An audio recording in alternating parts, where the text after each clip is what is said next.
The number of people who've died from coronavirus in Italy has now overtaken the figure in China. In the past 24 hours, the Italy death toll has jumped by more than 400 deaths, taking it to just over 3,400. Well, across Europe, it's been another day of grim statistics and images as the virus spreads. According to the AFP news agency, more than 100,000 people are infected right across the continent. Let's take a look. We're going to start now in France, Paris. Tougher restrictions have been brought in on day 3 of the lockdown. Cycling is now banned. Any outdoor activity is restricted to just 2 kilometres from people's homes. The authorities say the initial 15-day lockdown has been extended. 372 people have now died in France. Next, let's go to Madrid in Spain, the centre of Spain's outbreak, really. Some hotels are being used as makeshift hospitals to free up space. And now let's move to Poland. These amazing pictures. This is the border with Germany, and you can see huge traffic jams. This one stretching 50 kilometres. But on the plus side, we have seen kind of positivity, I suppose, of sorts, solidarity at least. This is Verona in Italy. They've been singing and playing the national anthem there at an empty fruit and veg market. Well, let's stay in Italy. Because, of course, the nationwide lockdown has been extended there beyond next week. Northern Italy is worst hit by the outbreak. Some grim footage come out of one affected town, Bergamo. This video was posted on social media. It shows military trucks carrying coffins of coronavirus victims to other provinces because local crematoriums are just struggling to cope. Nearly 100 people have died in the town. And listen to this senior doctor from a hospital in the town. We are in full emergency with this coronavirus pandemic. Our health personnel, nurses and physicians are working round the clock, countless hours to fight this incredible situation. We do not know how long this pandemic will last. I have 2 messages. The first one is for the general population. Please stay at home. The second message is for whoever wants to help us. We are in desperate need of both nurses and physicians, together with ventilators and dispositives for protection. I'm afraid another grim warning from a nurse working at a hospital, this time in Milan. This is her assessment. We are all working in a state of very high stress and tension. Psychological tension has gone through the roof. Unfortunately, we can't contain the situation in Lombardy. There's a high level of contagion, and we're not even counting the dead anymore. Well, Italy's been under severe nationwide lockdown for 10 days now. The Prime Minister, Giuseppe Conte, has warned that life won't immediately return to normal when the worst is over. Here's Mark Lowen in Rome. Italy's lockdown is the model being adopted elsewhere. Public transport and traffic are still running, but people are only going out in urgent need. And it's orderly, with measured queues for the supermarket as people are allowed in one by one. The fruit and vegetables are stocked as normal. There's very little sense of panic buying here. And with the loo rolls, well, some brands are down, but with this level of outbreak, Italians are behaving, on the whole, rationally. Well, let's take a look now at the rest of Europe. The EU chief Brexit negotiator, Michel Barnier, has tested positive for coronavirus. He posted this on Twitter. Hello, and thank you for paying attention to this very personal and exceptional message. In this very deep coronavirus crisis that is touching the whole world and Europe in particular, I want to tell you that I have tested positive for COVID-19. So face-to-face talks on the future relationship between the UK and the EU after Brexit have all but stopped. Some of Mr Barnier's team members are also now in isolation. Across Belgium, there are nearly 1,800 cases and tough lockdown measures are being enforced. Here's Gavin Lee, who's in Brussels. There are police patrols on the streets. It seems to be largely being observed today, but there have been instances in parks in Brussels where people have congregated in big numbers, either playing football or having a picnic, and it's been dispersed by the police. And the warning from the Interior Ministry here in Belgium is that you'll get two warnings. First of all, you'll get the initial warning, and if you're seen again, there's a €4,000 fine or a 3-month prison sentence. And the Interior Ministry is saying you should call the police if you see groups of people out of the house. In Monaco, Prince Albert has tested positive for the virus and is now working from home. Meanwhile, the pandemic is causing a huge amount of stress on everyone right around the world. People are exhausted. This was the Dutch Parliament on Wednesday. And just keep an eye on the top of the picture here. The Minister for Medical Care fainted at his lectern. 56-year-old says he was exhausted from weeks of intense work on coronavirus. More than 2,000 people in the Netherlands are infected. Right, let's move from Brussels and head to Germany, where the death rate from coronavirus is much lower than in other countries. And there are more than 14,000 cases nationwide. The BBC's Jenny Hill has some of the answers from Berlin. There are a number of theories as to why the death rate in Germany is comparatively low. The first is that the experts say Germany is in the relatively early stages of the epidemic. Secondly, it has a well-resourced and rather robust health system. But thirdly, and perhaps crucially, it's about, the experts say, the way in which testing has been carried out here. The authorities have tested very widely and they've tested very quickly. That, in theory, means that people are being caught in the early stages of infection, and in theory it means that there are fewer undetected cases out there. It's perhaps worth noting too that a lot of the people who've been tested and confirmed positive so far have been relatively young. Just having said all of that, they do expect that death rate to start to rise. Well, nearby countries have recorded much higher death tolls. One example is Spain.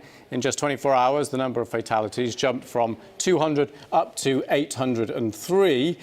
And that's the number of cases, 17,000 people across the country infected. The BBC's Guy Hedgecoe is in Madrid. Here in the Madrid region, where we're seeing around 40% of all cases, and that obviously puts a tremendous amount of pressure on the local healthcare services. Now, the government has tried to take measures to alleviate that, not just here in Madrid but elsewhere across the country, for example by nationalising private hospitals. But it does seem to be a big problem here in Madrid in particular. Also, we have seen a number of outbreaks of the coronavirus in retirement homes. Now, elderly people are obviously a particularly high risk group, so that could be contributing as well to that relatively high death rate. And in addition to that, there has been some criticism of Spain when it comes to its testing for coronavirus, that the testing hasn't been done soon enough, that it hasn't been rigorous enough, and therefore that when people are being hospitalised, that it's that much more difficult to cure them and indeed to save their lives. The Tokyo 2020 Olympics is still in doubt, but in Greece, the Olympic flame was formally handed over to Japan. The ceremony was being held behind closed doors. Tokyo 2020 organisers insisting the Summer Games will go ahead. The torch arrives in Japan on Friday for a simplified relay that's scheduled to start in Fukushima. Well, this, of course, is an economic crisis too. We've had a big development from the European Central Bank. Let's take a look. It's pledged $820 billion package to ease the impact. The ECB boss, Christine Lagarde, has been tweeting, "Extraordinary times require extraordinary action. There are no limits to our commitment to the euro. We are determined to use the full potential of our tools within our mandate." So what exactly is being promised? Here's Tig Enright from the business unit. Real echoes here of what happened during the financial crisis when her predecessor, Christine Lagarde's predecessor, Mario Draghi, talked about doing whatever it takes to support and to save the euro. The effort, the idea being that central banks, and this central bank in particular, might bend, flex, change its own rules to do whatever necessary to ensure that markets are stabilised. Back then, it did bring some relief to markets. Today, whatever relief there was on stock markets was pretty short-lived. They are falling again. But there is always this open question when it comes to market market interventions and things like quantitative easing, which is what effectively we're talking about here, money printing, the idea that you can throw buckets of water on what is a very, very big fire. It might not extinguish the fire, but until after the event, and maybe never, we might not understand how much worse it would have been had the efforts not been made in the first place. For the first time, China has reported no new homegrown cases of the coronavirus, a rare bit of good news, I suppose. Now, that includes Wuhan, the city where the outbreak began, which has been on lockdown for nearly 2 months. The quarantine rules have been slightly relaxed in Wuhan. It is still designated a high-risk area, but people are now being allowed to walk around their compounds and exercise outdoors. Chinese media claiming if no new cases are reported for 14 consecutive days, the restrictions could be reduced further. Well, Singapore and South Korea, let's head over there because they're both having some success battling the virus at home. Singapore reported 47 new cases, of which 33 were actually imported. And South Korea has recently been able to limit the outbreak there, but has had a sudden jump in new cases, 152, with 74 of those coming from a nursing home in Daegu. Japan has only reported 3 new cases. Hokkaido is the worst affected Japanese region, but is now lifting its state of emergency, which has been in place since late February. Now, given the recent success, a growing concern in Asia is people bringing the virus back from abroad. Despite having no new cases domestically, China did record 34 new infections among people coming into the country from abroad, as Stephen McDonnell now reports. 34 new cases. Most of those are in Beijing, in fact, and a lot of these are Chinese people returning home from North America and Europe, believing that this is the safe place to be. And for that reason, the Beijing government even issued a sort of statement saying that all these Chinese students studying overseas, unless you have a good reason to, you shouldn't come back. So they're already trying to tell people they don't want them flooding back into the country because everything's kind of under control now. And imagine there have been cases of people with coronavirus symptoms who've boarded planes, they've taken drugs to suppress the conditions, so it seems like they're all right. They arrive in Beijing, somebody gives them a proper test, and they have the coronavirus. Now imagine that, again, you could be infecting everybody on that flight, you're in a crowded airport, more infections, and that's why in big Chinese cities there are still these very strict quarantine rules.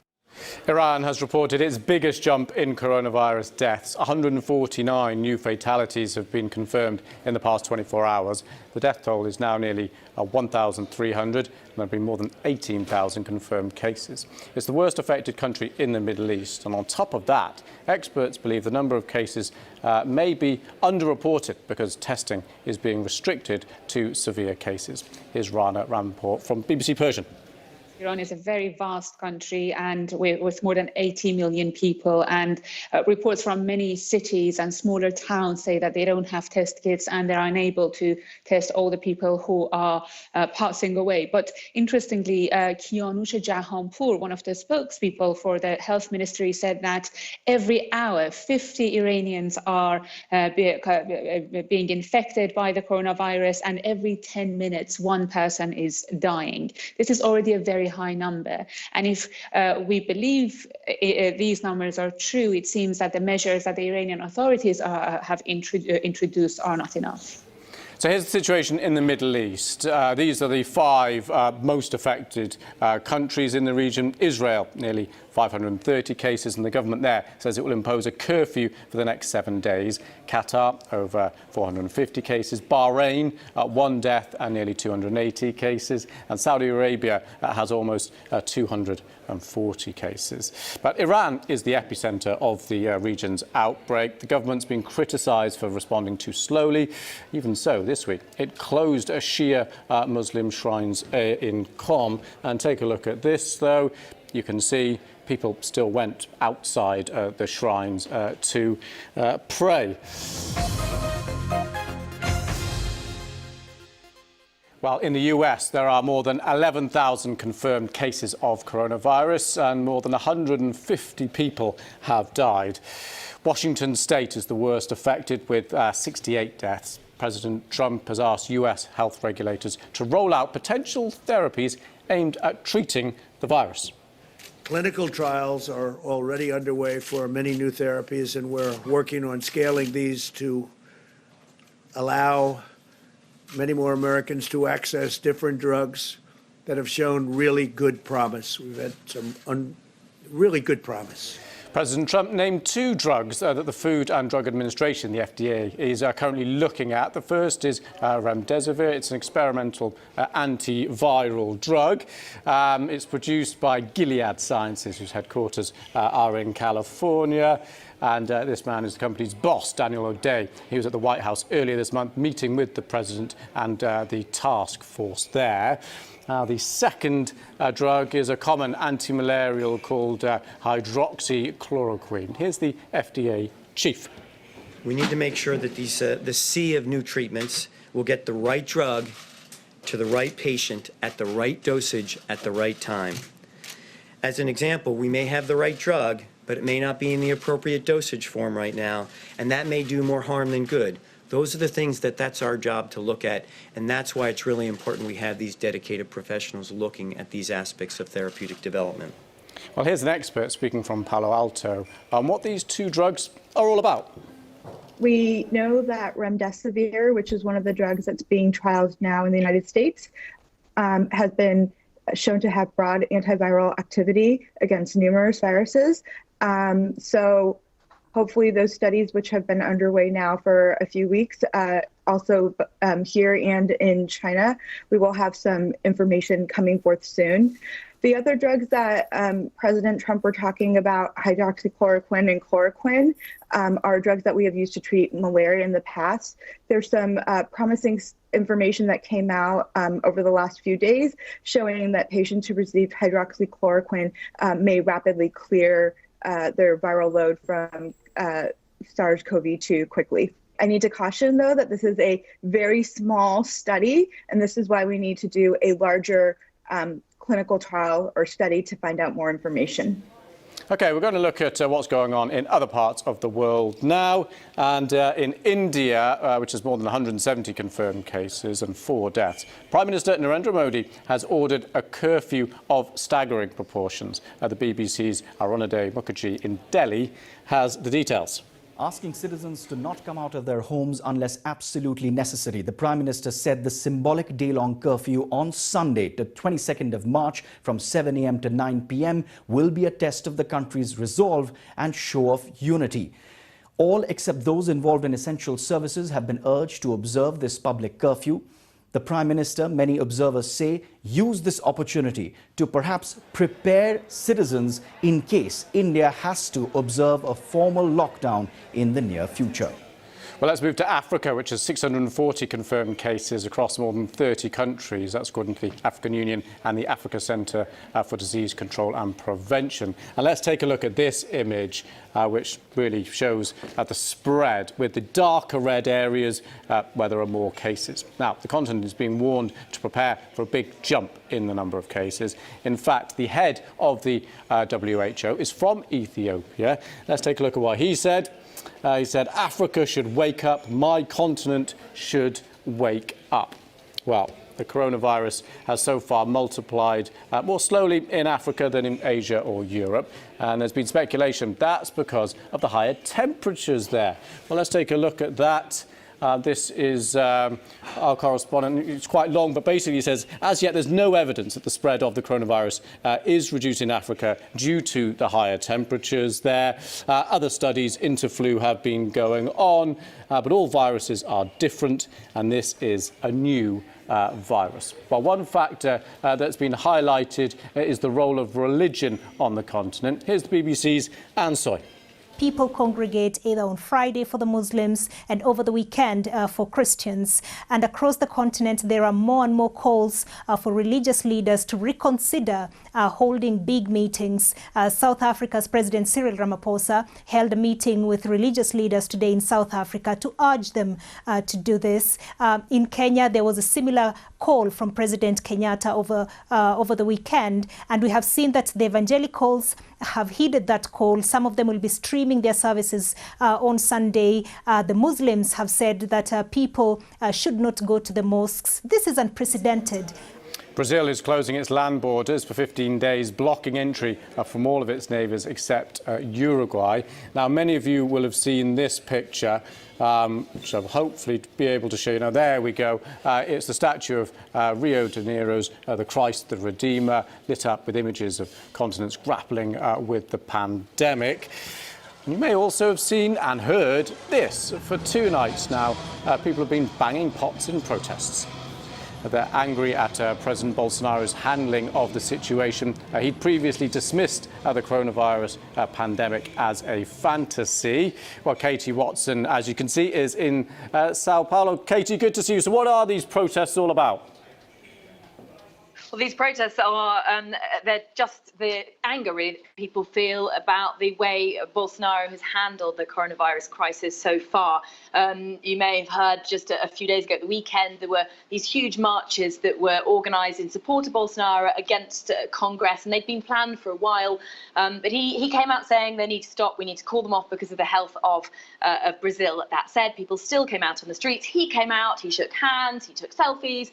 And in the last few days, he's been giving press conferences, updating people about the severity of coronavirus here in Brazil. And he's actually, tried to justify exactly why he went out, saying that it was for the people of Brazil, and that, people needed to, stop this hysteria. And that's a word that he keeps coming back to, this hysteria that people have around coronavirus. Not the message, though, that the health ministry is giving out, who seems to be much more professional, really, and leading the country in a time when people here are very nervous.